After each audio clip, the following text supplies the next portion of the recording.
I am a qualified auditor, internal, external, and when you do internal audits, but particularly when you do external audits, you find that providers are sort of looking to the auditor.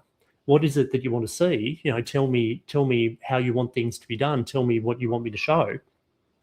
Whereas an auditor, I've got 4,000 different contexts. Like, what are you talking about? I've got no idea.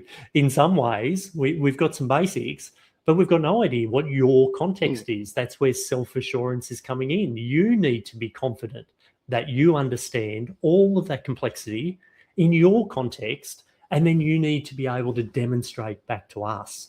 So that proof, that justification, the rationale, that the evidence that you're giving back is how you're confident that you understand the complexity in your provider, and then you can explain what you're doing to implement quality practically, coming back to those first three words, how you practically implementing quality in your services delivery, understanding all of that complexity. Yeah, so it's this level of critical thinking is often not what the vet sector is good for, like it's not known for.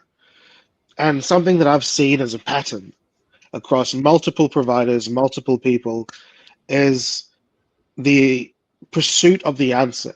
So they want to know what the answer is.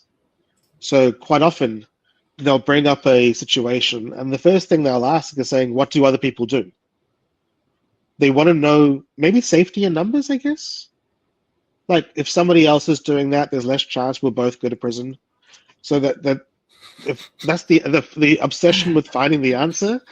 So that worries me, Miles. I just heard lemmings off a cliff. If someone else is doing that, that's where we're going. But it is often the case. Like we'll look around and we'll say, okay, they're standing over there. Maybe we should be standing over there.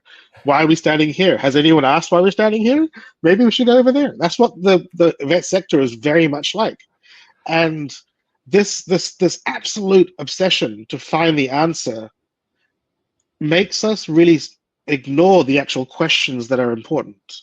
And all of those questions you kind of put through as a quickfire, that's critical thinking. That's quickfire questioning. But out of everything out there, like I could give you 500 answers for quality and compliance. But I would like to give the viewers for this session just one question, something that they can take away and start using immediately because it's a new lens. So the answers will always change, whether it's context or time. The answer you have for something today will be different 2 years from now. So the answer isn't what we should be chasing, it's the question, because the question doesn't change. I think that's a brilliant way, absolutely brilliant way to think about it. And that question is, if you're thinking about the answer, like you just said, the answer changes. So we've got further complexity there as our things change internally and as our environmental scan changes as well, something that's called out in the policy guidance for the standards. You need to understand your environmental scan on an ongoing basis. And that's where our quality improvement, our continuous improvement comes from, that we've got to be continuously improving because things are changing all the time. But coming back to your point, if we're looking for the answer's within. That's, again, what the expectation of self-assurance is. It's not someone coming and telling you what your answer is. You've got to look internally with the right question, as you say. You've got to have the right question to look internally to work out what the correct answer is for your context, for the complexity that you have within your delivery, within your situation. Yeah, like there was a moment a long time ago when I was working for an RTO, and it was a Tuesday, and I was arguing with my ops manager for some reason. And at the end of the argument, what stopped the argument was this one sentence. And he said, the organization chooses its own compliance. And that just stopped me in my tracks. I didn't have anything to say after that. And then I went away, and I've thought about it ever since. Because that is really true. Like in the end, you can employ consultants, you can have auditors come through, everyone that is part of this. But the only person that can really decide compliance and quality is the organization. And so how does that process start? And this isn't a process that starts with AI. It starts with simply learning a new question. So we've understood the number of questions that come up in the vet sector.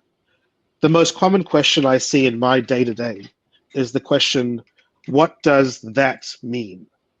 So somebody's pointing at the standards, they'll say, what does that mean? And my question to them is always, in what context? Exactly. So the question they're asking isn't wrong, it's merely incomplete.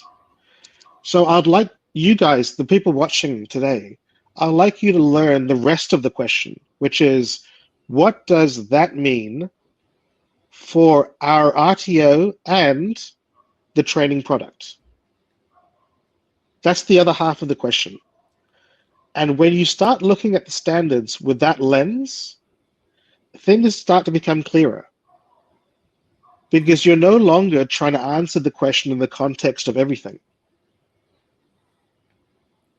It gives you, let me jump in there and say, I love that. It gives you the place to look for the answer. And like, let's